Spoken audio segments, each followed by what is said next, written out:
Hello, everybody. My name's Anita Joyner, and I have the privilege and honor of introducing Miss Chelsea Tyree. And the reason that I'm so honored to introduce her is because she's somebody who has taught me what true faith looks like. And it's easy for us to say that we have faith when we're as blessed as we are. For most of us, we're all very blessed, but true faith comes when trials come into your life.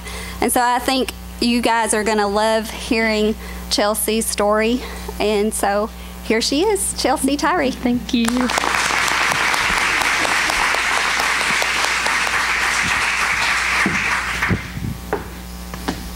Thank you.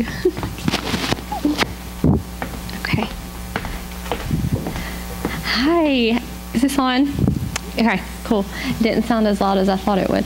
I am so honored and privileged that I was asked to come and speak to you all. This is my first time to tell this story out loud to a crowd, so bear with me. I could cry, and I can't really look into this section because there's family all over here. So I feel very blessed, and honestly, when Anita asked me to come and share my story, like the human in me, my first thought was, no, I don't want to.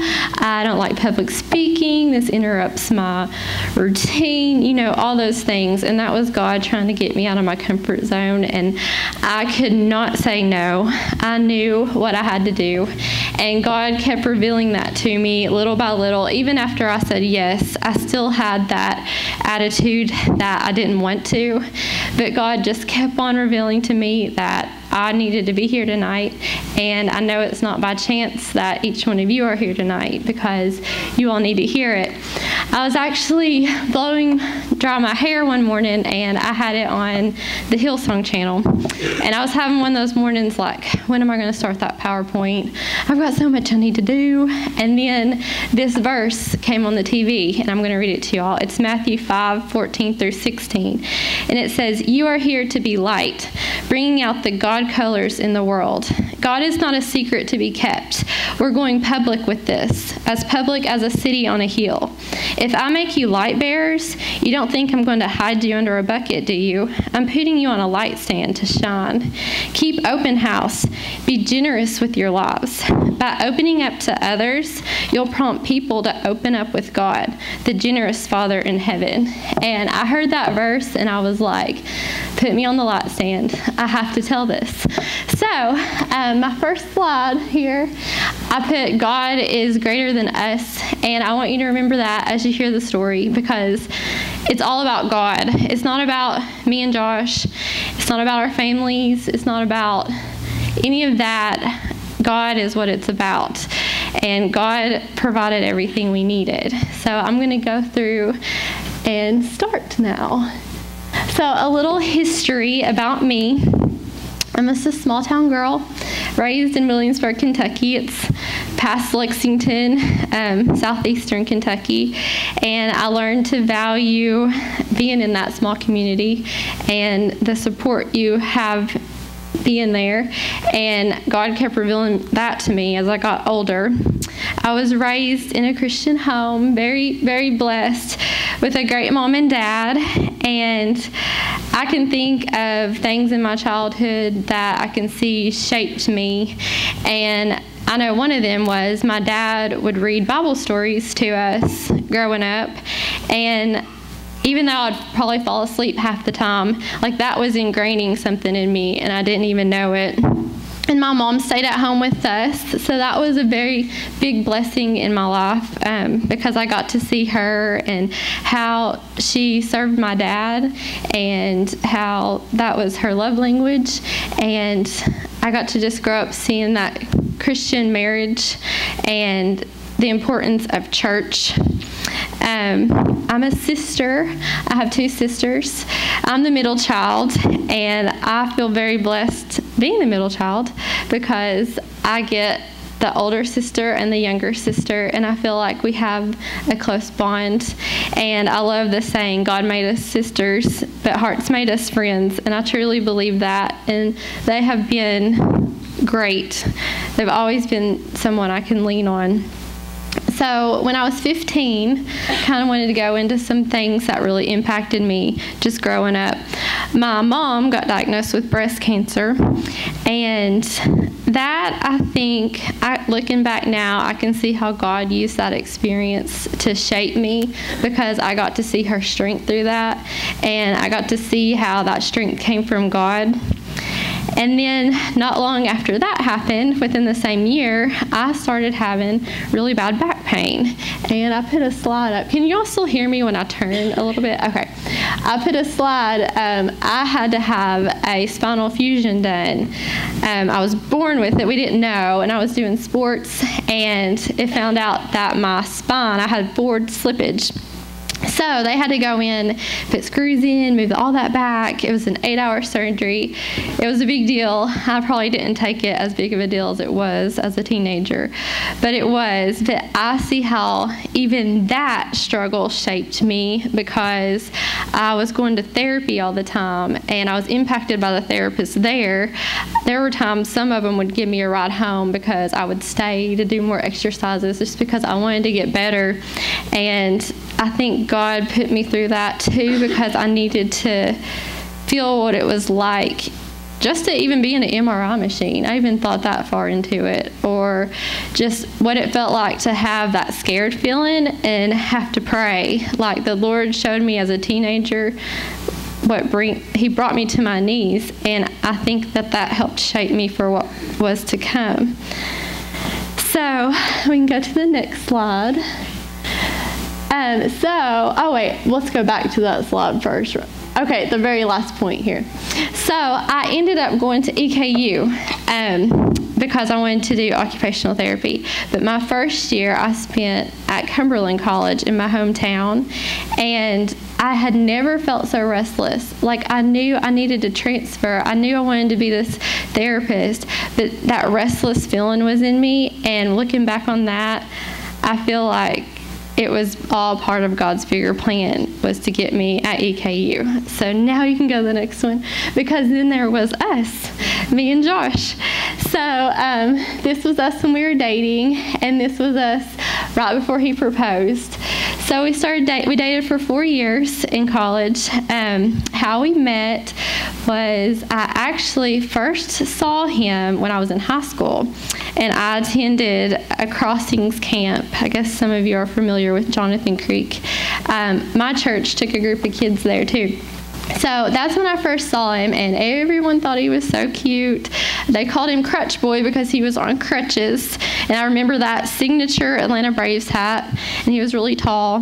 But I wasn't one of those girls that would go up to him and flirt or anything. I just was like, yeah, he's cute, whatever. But it wasn't until one night in a worship service, of course he caught my eye, so anytime he was in a room, I would look towards him, but he didn't know that. But I saw him in a worship service, and I saw him worshiping and raising his hands, and I thought, oh my gosh, I've not seen a guy like I thought was cute do that. And I was like, I was really hoping our paths would cross again. And it's kind of funny too, because my mom was a chaperone, and she even gave him rides like up the hills and stuff because he was on crutches. And my mom says, I can't believe it now looking back, that was my future son-in-law, and I didn't even know it. And I was like, yeah, it's crazy. I mean, that's God. God is in the details, and it's so cool when we look back and see that.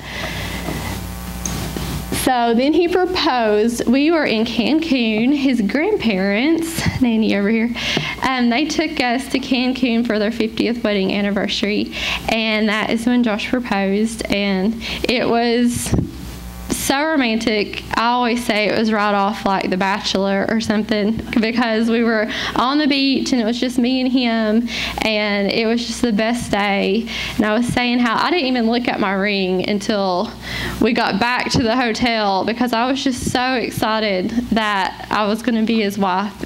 And so that brings us to our next slide.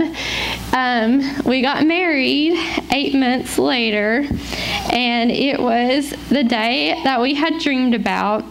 I feel like there wasn't a second we weren't smiling. And I was actually, when I was getting ready for this, I was telling Josh, reflecting on our wedding day and stuff, and I was telling him, do you remember the gift I got you? And, well, it was a letter. It wasn't really a gift. But in that letter, I explained to him that I had been in a Bible study, like previous Josh, right when I transferred to EKU. And it was called Lady in Waiting, and it was about, waiting for your husband or whatever. And I had written a list of all the things I wanted in my husband, and I kept it in my Bible. And in that letter, I wrote to him that I had been praying for him before I even met him. And God answered the prayer, because I even threw in at the end, and if he could play a guitar, that'd be really cool too, because I think that's hot. And yeah. And it turns out, he could play the guitar. And I'm just like, God literally answered every prayer on my little list about you. And I thought that was just awesome. And his gift to me on that day was a digital photo frame. And in it scrolled, he had me plug it in. He sent a letter and had me plug it in. And it scrolled memories of us. And when I look back on that and how that was his gift, God's even in that detail, because God even gave him the gift of those memories to me on our wedding day, which is really cool. And you'll see how that ties in as I go on. So throughout this journey, I had a lot of people comment, oh, you didn't sign up for that. This just isn't what you signed up for, because you'll get to the struggle we went through. But I remember I'd hear that comment, during that time, and I'd think, this is exactly what I signed up for. Like, we vowed to each other and God that in sickness and in health, that we would be there for each other. And one of my favorite verses in the song I had played was, I promise to sing to you when all the music dies. And that part of that song stuck out to me so much that I had it played twice in our wedding. And I think now, it was a Train, Marry Me. I mean, that was popular in 2011. But God can even speak through that and reveal that to you, that he was preparing my heart for something that I would keep singing when I thought all the music had died. So we can go to the next slide now. So after we got married, we moved to Louisville, and this was a big city for us. I started a new job because I did pursue my dream and become an occupational therapist. So I started working, but I started working before I passed my boards. So I was working and studying for my boards, and that was it was a lot of pressure on me, I felt like. It really took a toll on me. And just when I was about to break and think, I can't do this, I can't pass my boards, I can't work, I can't be in an unfamiliar place. It was just a small town girl. Our regional director called me and asked if I wanted to move back to Williamsburg, where we were from, or I was from, because they needed a therapist there. And I was like, what should we do, Josh? And we're like, yeah, let's do it. Let's move back to Williamsburg. Because at that time, Josh was trying to get into medical school. So he was waiting to hear about that. And I believe that God brought us back to Williamsburg for a reason there. I see God in those details too. So life was going great. We were having fun. We were just enjoying each other. I was working. I passed my boards. It was like life was going good. I was like, this is great. I love married life, all that stuff. But then I got this restless feeling again, kind of. And this time it was like a little weird anxiety that I thought something was going to happen to Josh, because we were just so in love and things were going so good. And I downloaded this book, and it was Be Still and Let Jesus Calm Your Storm. And I downloaded that book on my Kindle and then didn't really read it anymore. The feeling kind of passed, whatever. But remember that book, because I get back to that later on. So we can go to the next slide. So Josh ends up getting into medical school. We ended up going to Pikeville, Kentucky. He got accepted there twice. He turned it down the first time because he wanted to try for his top schools, but he got he turned it down and then got accepted again. And looking back, I see that that's where God wanted us, and he showed us that by saying, well, here it is again, so go for it. That's where I want you. So we ended up in Pikeville. And you can go to the next slide. And here we are. We're chasing the dream. And I put these two pictures up there because when I look back at us in these pictures, I can see how we were easily getting caught up in what culture tells us to be beautiful and successful is what you should strive for. And I feel like we're easily starting to lose our focus and our focus on God. But we still had those roots. We still knew, and we found a church, and this church was unlike any other. And we wouldn't go all the time, but we would go when we could. And this church showed us so much love, and they just kept reaching out to us, and we kept going back. And it was a church that prayed for us, and they remembered you by name when you went in the doors. And that's another, God was in the detail of that because he had prepared that church for us before we had even gotten there. Our next slide. So now we have a baby on board, and it was a surprise. It was a surprise to us. So we go for the ultrasound, though, and there wasn't a baby. They said, I remember the ultrasound tech said, I can't tell you where this pregnancy is going, because I thought I would probably be 8 weeks pregnant, but she said I was probably more like 4.5 or 5. Like, she wasn't even sure. So I had to wait. We had to wait and come back. So during that waiting period, I started praying a lot more, like God was bringing to my knees about that, and I was bringing that to him. And I found comfort in knowing that my baby's name was written on God's calendar, not mine. And I held on to that hope as I was stressing over that wait period. And it's funny because I posted this scripture in my bathroom so I would see it, and it would remind me that whenever we ask anything according to his will, he hears us. And if we know that he hears whatever we ask, we know that we have what we have asked him for.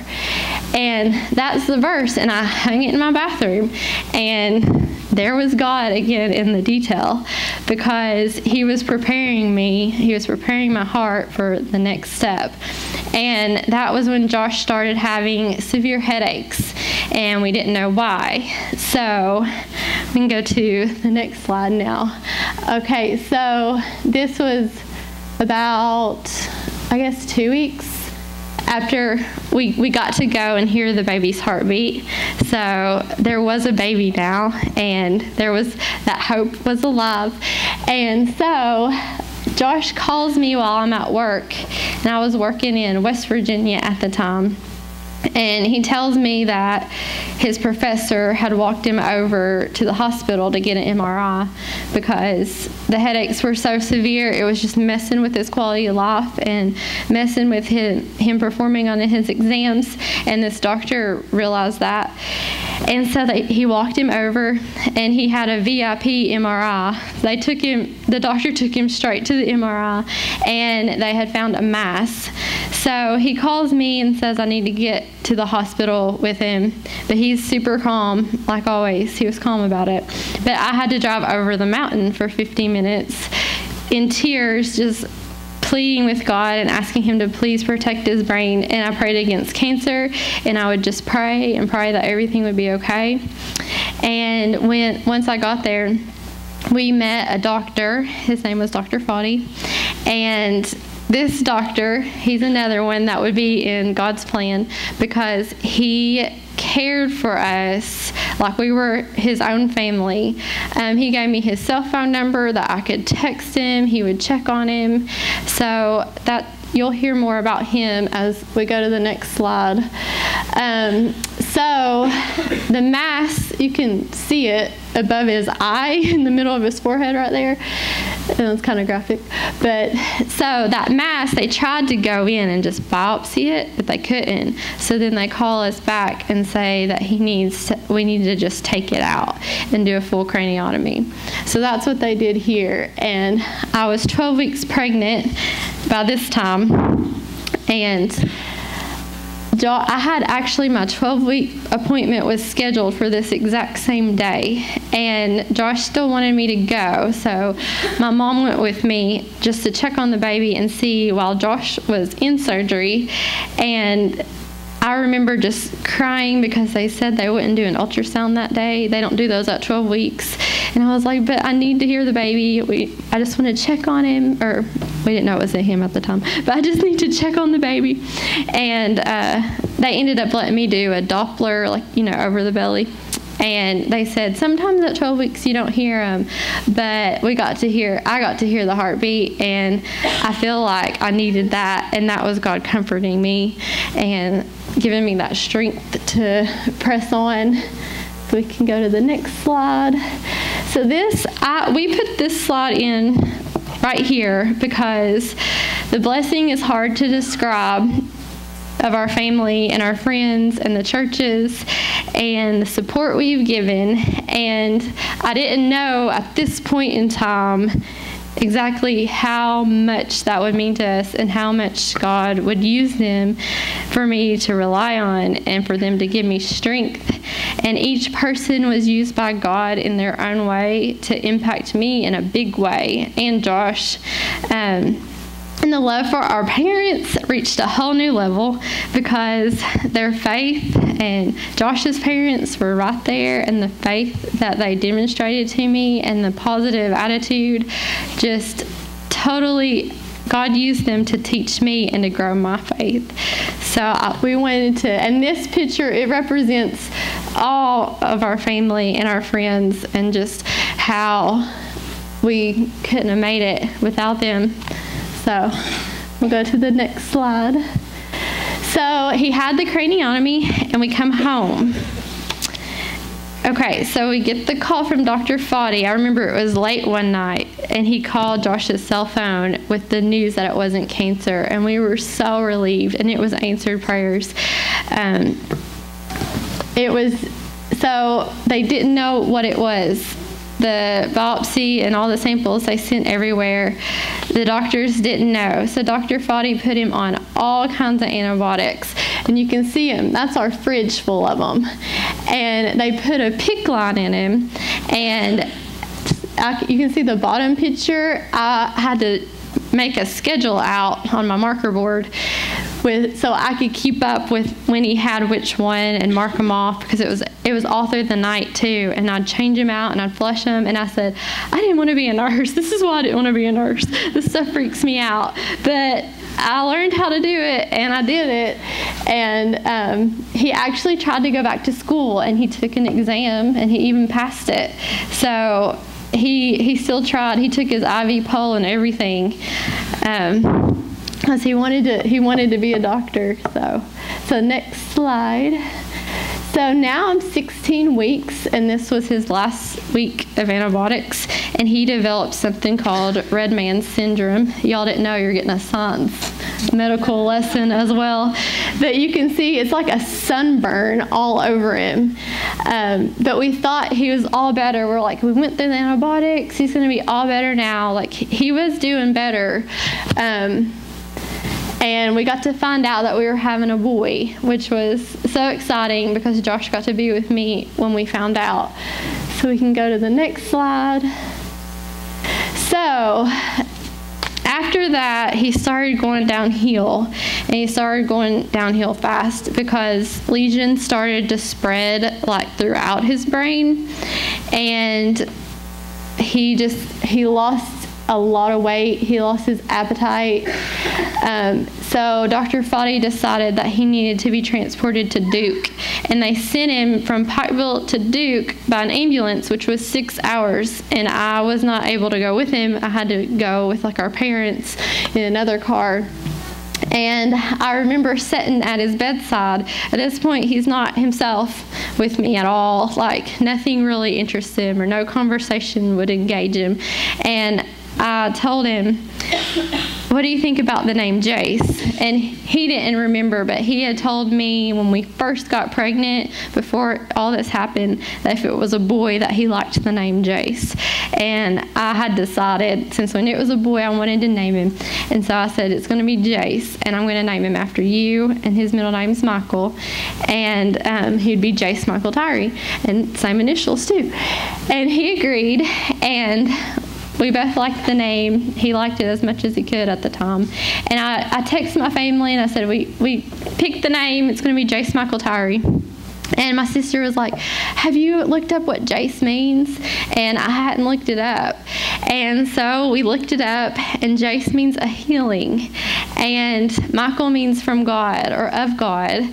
So sitting by his bedside at Duke, after 157 tests had been ran and reran, and doctors still could not tell me what was wrong, the Lord revealed to me that I had a healing within me, and that gave me hope, because I had hope because I had Jesus, and a healing was coming. I just hoped for that.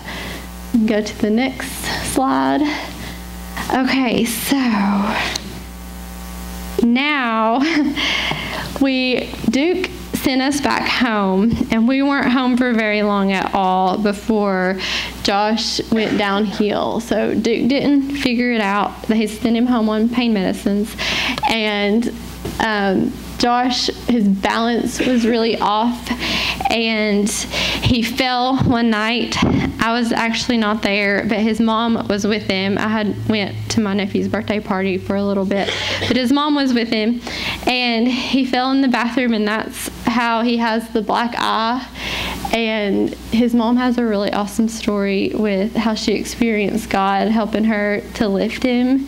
And I mean, God is in that detail. God was always there. He never let go of us, no matter who it was. He was there revealing himself to us. And it's awesome to look back on now. So he went to the hospital for that. And then he came back home for a couple days. And then he starts throwing up so much, like it's coming out his nose and everything. He don't remember throwing up, and he's like, I don't know where that came from. And me and Josh's mom and dad, we kind of just look at each other and we're like, let's get him back to the ER. So we get him back to the ER, and he had developed hydrocephalus on his brain, so he had fluid all over his brain. And at this point, he couldn't talk anymore. He couldn't communicate to us. No words made sense. And they had to do an emergency surgery where they put an external shunt down his head. So the on-call neurosurgeon comes in, and it looks like he's come in off his Harley, literally. He's in a leather jacket, jeans. I think he had a wallet chain. And me and Josh's mom are just like in tears. And then we see that this is going to be the surgeon today, because we hadn't met him yet. He wasn't the same one that did the first surgeries. And I remember he tells us what has to be done, because it's going to be done in the ICU at bedside, he said. And I remember before he went in, I just start crying, and I have to ask him, I'm like, are you ready to do this tonight? And he just he looks at me, because I'm just in tears, and he hugs me and he says, I'm ready to do this tonight. Are you ready for me to do this? And I had to let go and let God that night. And it was hard to do. So we wait outside in the hallway of the ICU. And then he does the procedure, and we get to come in and see him. And he's doing a lot better right off after they start draining that fluid. He can talk to us. He knows who we are. And we're relieved, it went well. But then hours later, they call us and say, because we couldn't stay in the ICU with him, they call us and say, we're going to have to do the other side too. So it's like, here we go again. All the emotions were stirred back up. And I'm like, okay, God, here we go again. I was like, protect his brain. That's all we could do was just pray. And so they did another shunt down the other side, and now they're draining, and they want to fly him back to Duke. So this is our first flight out now. And here's another God's in the details too of that, because we were able to sign up for that air evac as we were pretty much waiting for the orders to be put in. And so the air evac allowed a team to come and get him. And if you're a member, then your insurance, whatever insurance doesn't pay, they cover it. So God was there. I mean, he was always looking out for us, and it's really cool. We can go to the next slide. Okay, so we get back to Duke, and Duke puts a permanent shunt in, and these little green things on his head, they were this really cool imaging thing they had. I'm not really sure, but they could scan his brain and almost make it 3D for them, so they could see what to do. But they decided they need to do a second craniotomy to try and figure out what this was, because lesions were just taking over. And so they did the second craniotomy. We wish sometimes we could take that back, but we believe God handpicked every surgeon and guided their hands. And he placed us with this specific surgeon at Duke.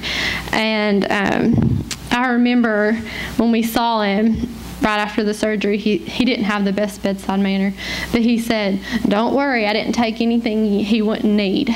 And I was thinking at the time, it's not really what I want to hear right now, but when I look back on that, I think, well, God did pick you because God knew you wouldn't take anything he wouldn't need. So there you go. But so that's that. But they still didn't know what was wrong with him. They still couldn't figure it out. And here I was, super pregnant at Duke, where I thought was supposed to be the top hospital in the United States for brain surgery and stuff. And they're telling me that they don't know, they're not sure. And that right there, it sounds crazy, but God revealed to me this confidence in him that I could approach God's throne and say, "God, you know though." And I found this peace and comfort in that. And that sounds crazy because we still didn't have an answer right then. But God was just wait.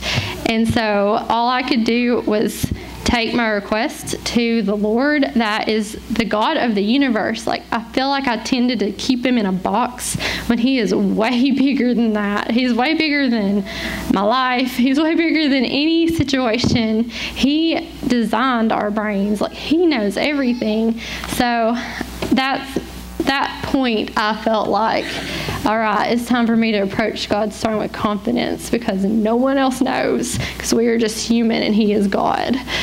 So to the next slide. So we spent Christmas at Duke. This was an eye-opening Christmas for me. And I didn't want to start feeling sorry for myself. I really didn't, but it was kind of hard not to. Being pregnant, for one, you're kind of more emotional. You know that, ladies. But but I had a lot of time. Josh still wasn't himself. We still didn't know what was wrong with him. But we were just trying to get him out to walk, engage him in things.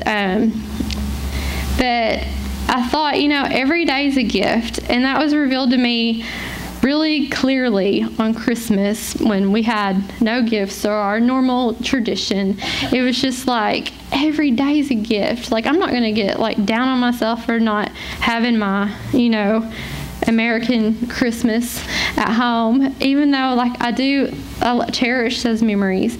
But God opened my eyes, and I could watch the other people there, and I'm everyone's fighting a battle we know nothing about. And I prayed for everyone I saw, especially when we ate dinner. Josh's parents were with us, but we ate dinner in the cafeteria, and I could just look around and see we all are in desperate need of Jesus no matter what. And And he reminded me with every movement I felt of Jace too, that, a healing's coming. Like whether that's here on earth or in heaven, we have that hope because we have Jesus. And I thought too, it's really cool to think about how when Mary was pregnant and she was waiting on Jesus to be born, like the healer of the world.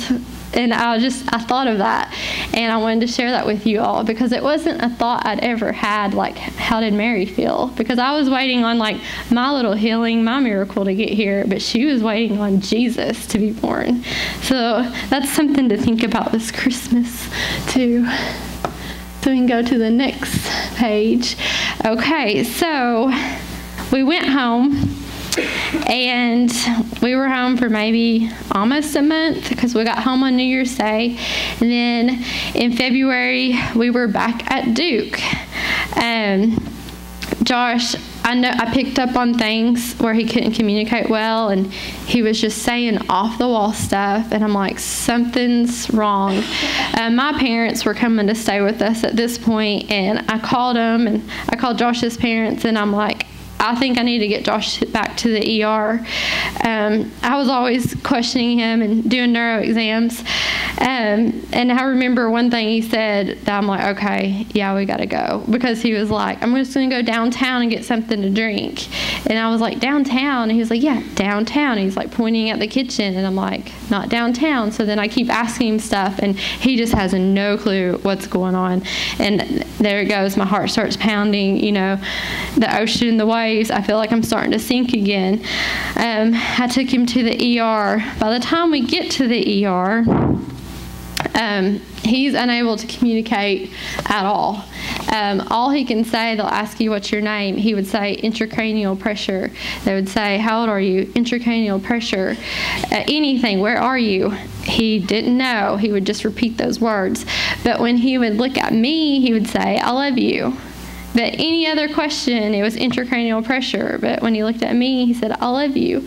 And I feel like that was the Lord saying, hold on just a little longer. So I had to fight this time with the ER because they wanted to send him by ambulance. And I'm like, no, he cannot go by ambulance. He needs to be flown. And the ER doctor, I felt like, was a little stubborn. And so I said, get Dr. Foddy on the phone. And this doctor was like, Dr. Foddy can't do anything that I can't do. And I was like, I don't care. I'm crying. I'm super pregnant. I'm like a month away. And I'm like, get Dr. Foddy on the phone. And they call him, and he's calming me down. He's like out of the country. And he's calming me down. He's telling me it's going to be okay. And then, 20 minutes later, they come in and says Duke is sending their flight team to pick Josh up.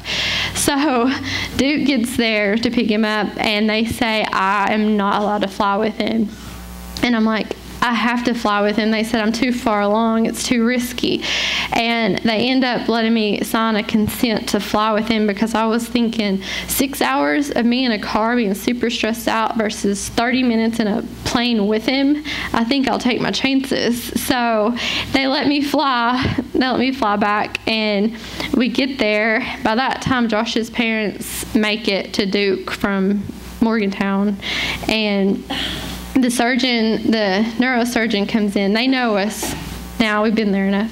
And one of the neurosurgeons comes in, and he said, there's nothing we can do. It's the disease. Like, there's no surgery we can do. And we're like, yeah, there's something you can do because it's that hydrocephalus. Like, we know the signs. Like, this is different. And he's just not giving us the answers we want. So then the original doctor, the one I said that God handpicked, he comes in later and says, there's something we can do. I think I can fix this. So they go in and they do another shunt revision. They fix his shunt. And almost immediately after the surgery, he's back to being able to talk again. So it was the shunt. It wasn't all the disease, even though they still didn't know what the disease was or why it was just running rampant through his brain. So, so he's back, and they decide that they want to finally start him on prednisone, a steroid. and they start him on a very, very high dose because he has all this inflammation, and they send him home on that, and he's doing decent enough to like walk around with us, but he wasn't interacting. He had no clue half the time where he was, but we were just in that waiting period. So we can go to the next slide. So then it was time for our healing to be born. And do you remember the first slide where I said we were pregnant? I said I held on to that hope that God had written my baby's name on his calendar. And I believe that because 4 days after Jace was born, we finally got a diagnosis on what was going on with him and what it was, and a start to a treatment plan. And that wasn't exactly my vision, because I had a vision that Jace would come and the heavens would open and God would just reach down and touch Josh and heal him. And that wasn't God's plan, but that was my daydream anyways. And that got me through the over 4 hours of pushing. And he was born at 3:58 a.m. and he was just answered prayers.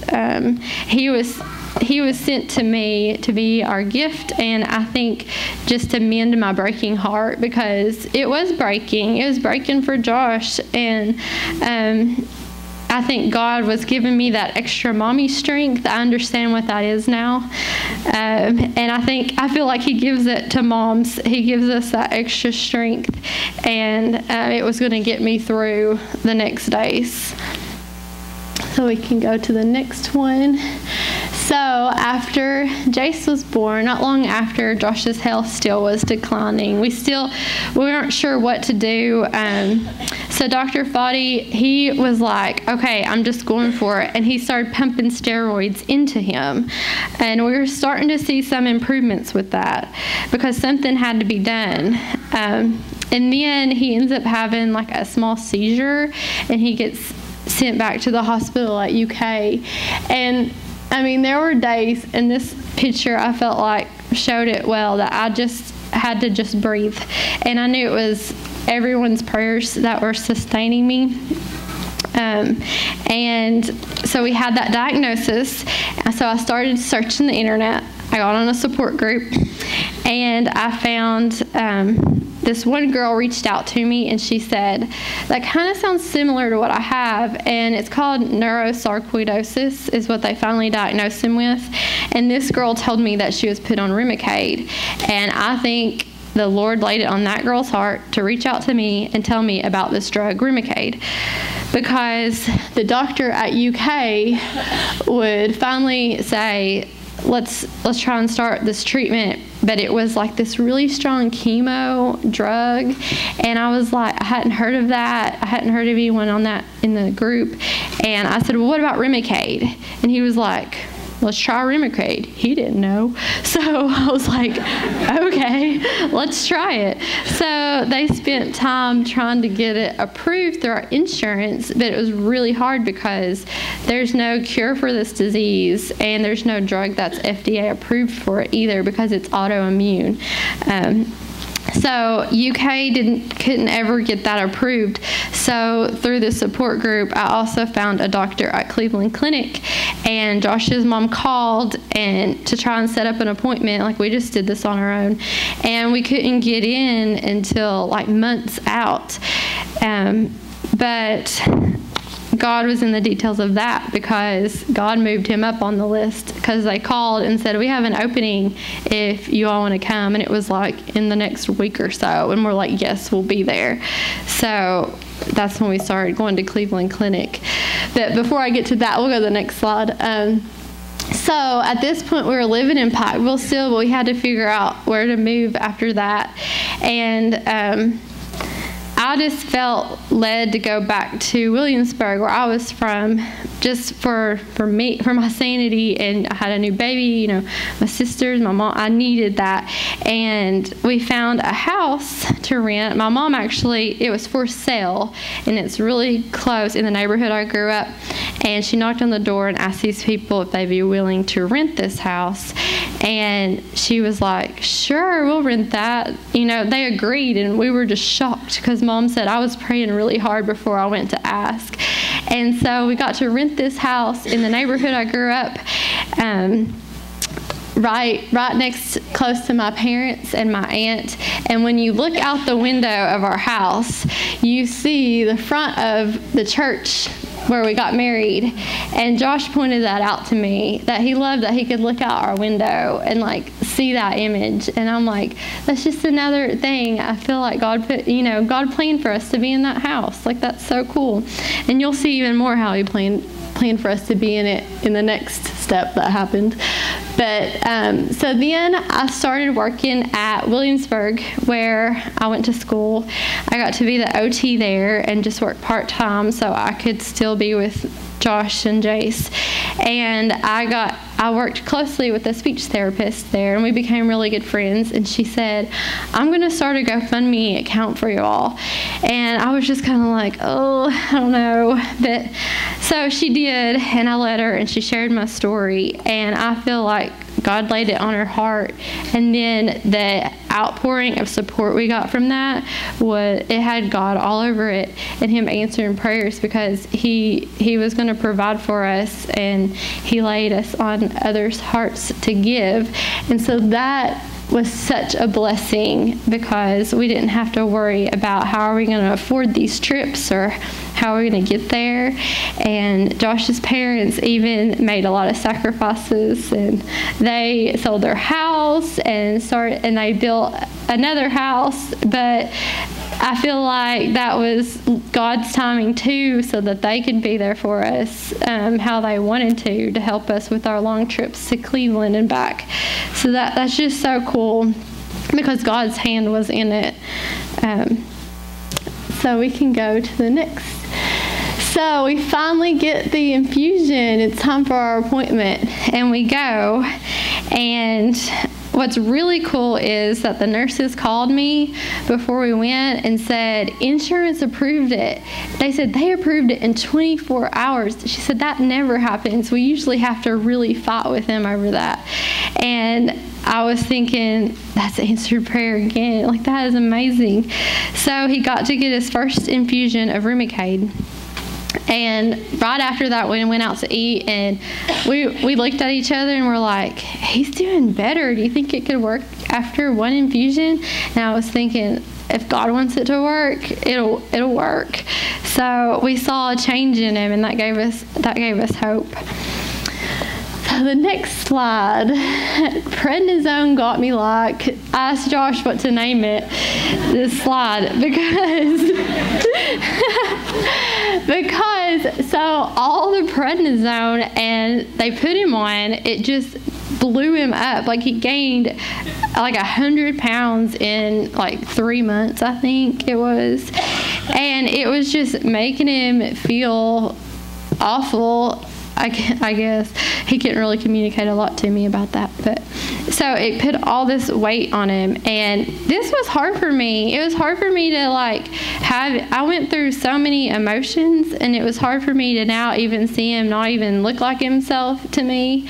And that was the human side of me, I feel like, and I had to pray against negative thoughts a lot on that, and I would just continue to pray for his healing. But I started to pray more for our marriage, because as he got better, I didn't want to see him with these human eyes. I wanted to still see his heart of the man I fell in love with, not the outside appearance of him. So we'll go to the next slide. So brain surgery 8 and 9. So this happened. So he was doing really well, but we went for a follow-up at Cleveland, and they said that he still had some hydrocephalus on one side, a bigger ventricle, and he had a cyst near his third ventricle, which could be very dangerous because that's near your brainstem. So these surgeons wanted to go in and get to that cyst through this bigger ventricle. And I was asking all kinds of questions. I was like, I don't know. He was doing so good. This was the first time I'd had him back. He was doing the best he'd done in a long time. And I said, well, what if the ventricles aren't blown up anymore when you go in there for surgery? And the surgeon kind of just looked at me and he was like, well, then we won't go down there and try and get the cyst. And I was just like, okay. So he goes into surgery, and the surgeon comes out, he calls and comes out, and he says, I heard your voice in my head. And I was like, what? He said, yeah, that ventricle, it had collapsed, so we couldn't get to that cyst. And I was like, okay, so we're just going to leave the cyst. And he's like, yeah. But he said he cleaned the catheter of his shunt out, and they fixed that. So remember that cyst, because eventually it would go away and they wouldn't need to go back in and get it. And that was God saying, wait. And there was another time too that they went to discuss this cyst, and the surgeon went back and forth I don't know, let's give it 2 more months and we'll look at it. Let's give it 3 more months. And so they kept waiting and watching it, and I feel like that was the Lord, delaying them in their decision, because one wrong nick to the brain and, something serious can happen. So I have to tell you about this too. I left out 9. That was 8. 9. So he made it through the surgery and he was doing great. But then a couple hours later, I started noticing those symptoms, he's off. I go tell our family in the waiting room. I'm like, something's up with him. And I run and get the resident on call, and I say, he's not making sense. He couldn't figure out how to put his shorts on. Something's wrong. And they listened with urgency, and they got a CT scan. And a blood clot had formed in his shunt and was now cutting it off. So here we go again. So we're back to the waiting part. And at this time, I'm thinking, okay, could this be it? I'm just crying. We're all just crying a mess. And my faith had to be bigger than my fear. I had to keep telling myself that, even though it was hard. And in that moment, God taught me that God's bigger than my faith. And I was like, that's true. He already knows He is bigger than my faith. And He's the author and perfecter of our faith. So we waited. We waited until the surgeon came, and he let us know that it went well. They got the blood clot out. And so we got to talk, and he recovered. So that was, and after that he got better. He was able to converse again. He was getting back to himself again. It was answered prayer. So we can go to the next one. So I named this slide, I See Jesus Through Your Actions, because at this point Josh is with it enough to know everything that's going on. And the prednisone started taking his hips, his ability to walk. So he ended up needing both of his hips replaced. And every trial this man went through, he never complained. He didn't. And he picked that walker up. He went with it. He try and get it in the car. I'd get frustrated, but he would try and make me be more patient, because I'm having to lug the baby and this walker. And so, he didn't have just one hip replaced, but both. And I saw Jesus in him, Jesus carrying his cross. He didn't stop or give up. And we all have crosses to bear, and we choose how we want to handle that. And I saw Josh choose to handle it with joy, and he has taught me more than he'll probably ever really know. So our next slide.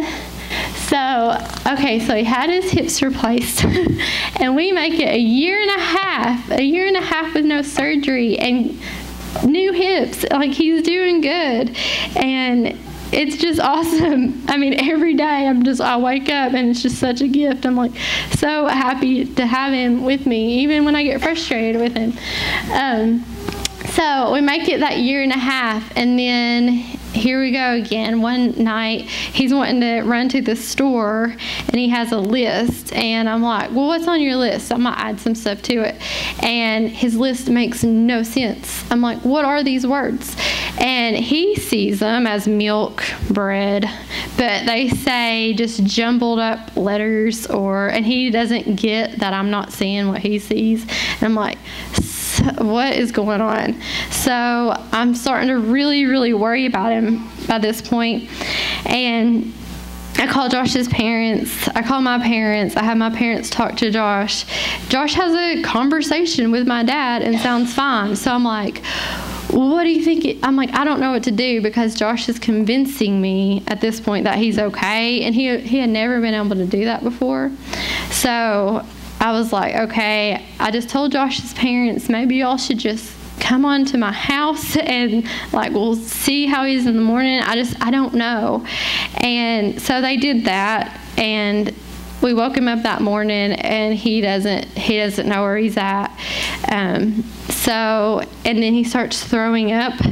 So we get him in the car, and we just drive straight to UK Hospital, and his shunt had failed again.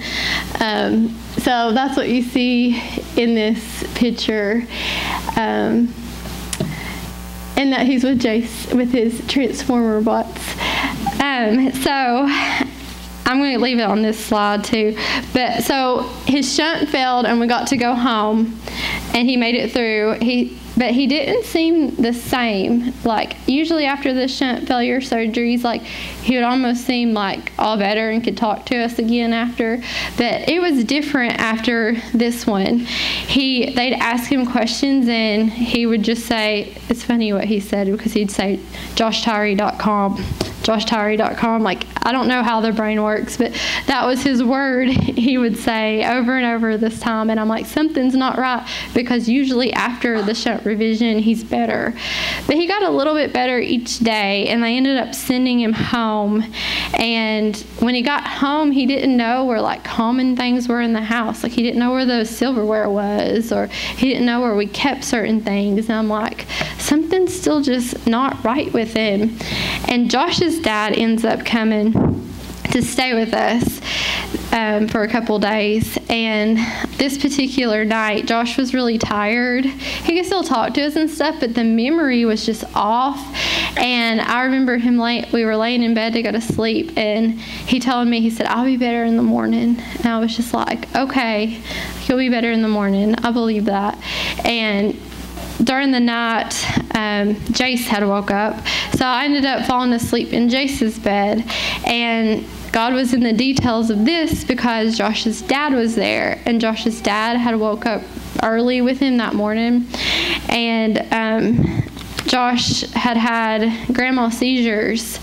And Josh's dad had to run back and get me. And this was probably one of the scariest times. They were all very, very scary.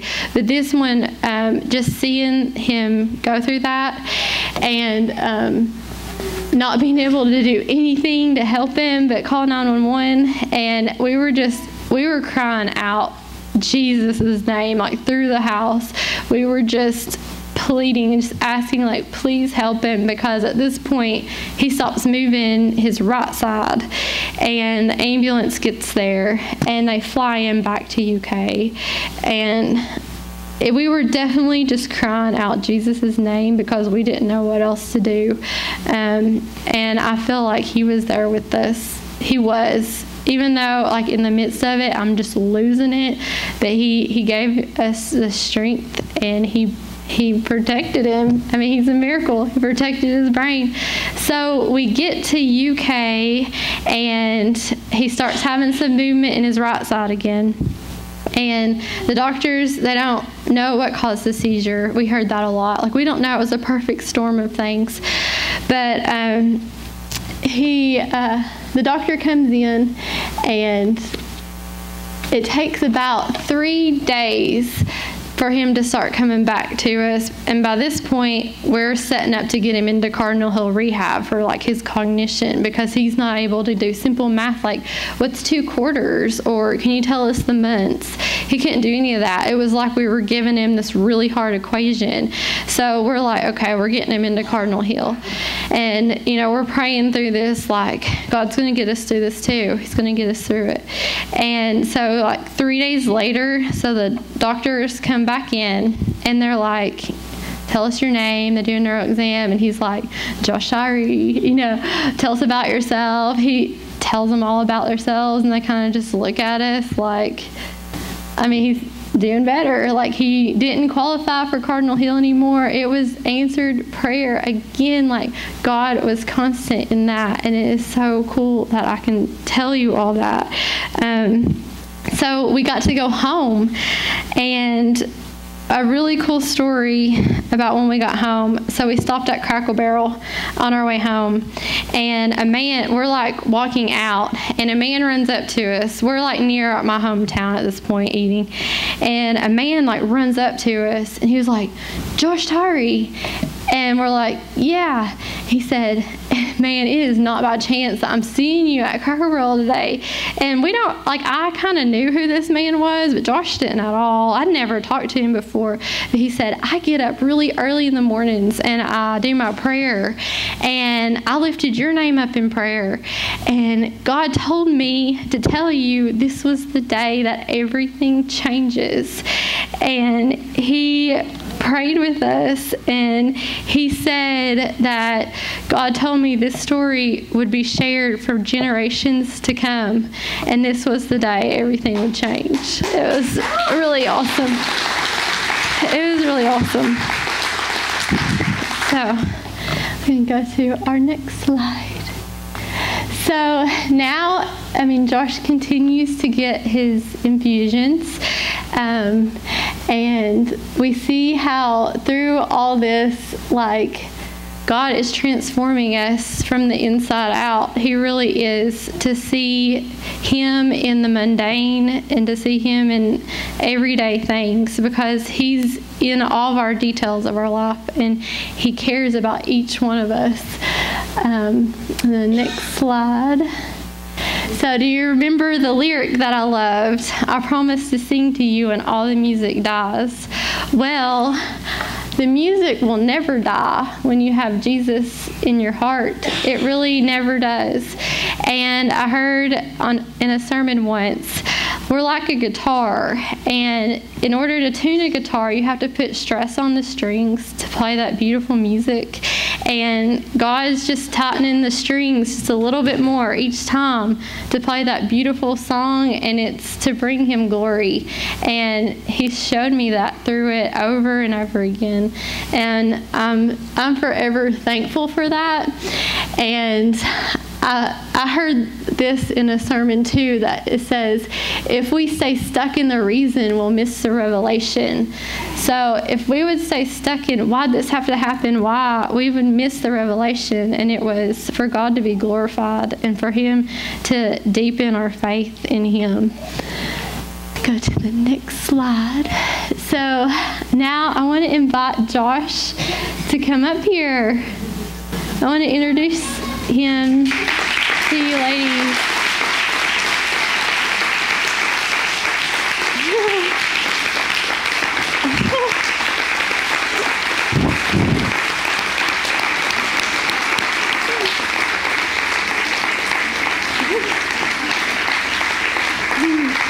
Oh, thank you.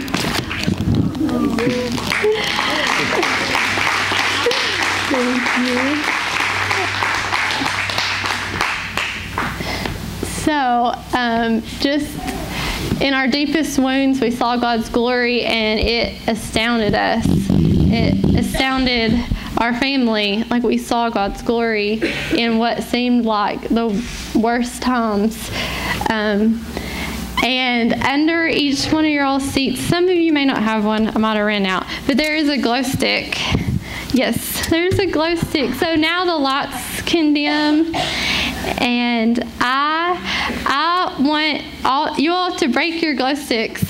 And each one, there's different colors, and they represent how we all have different struggles, and we all go through different pains and experiences. And in those, God teaches us how to truly shine for Him. So sometimes He has to break us so that we'll shine, and He's waiting for us to come to Him. So I just wanted that to be a little reminder that sometimes you do have to be broken to shine for the Lord, and that's not a bad thing, because He's always going to provide and care for you. He loves you more than anybody or anything. So remember, He wants you to shine for Him.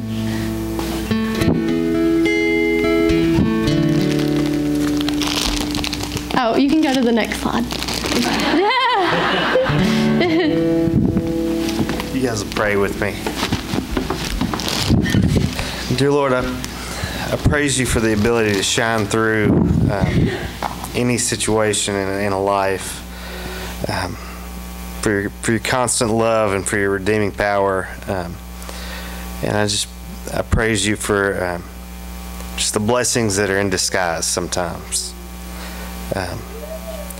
Thank You for Your patience and Your acceptance to accept anybody, no matter what has happened or what will happen, and for Your open arms that even Jace understands that, you know, you're just waiting for us to want You and to love You more.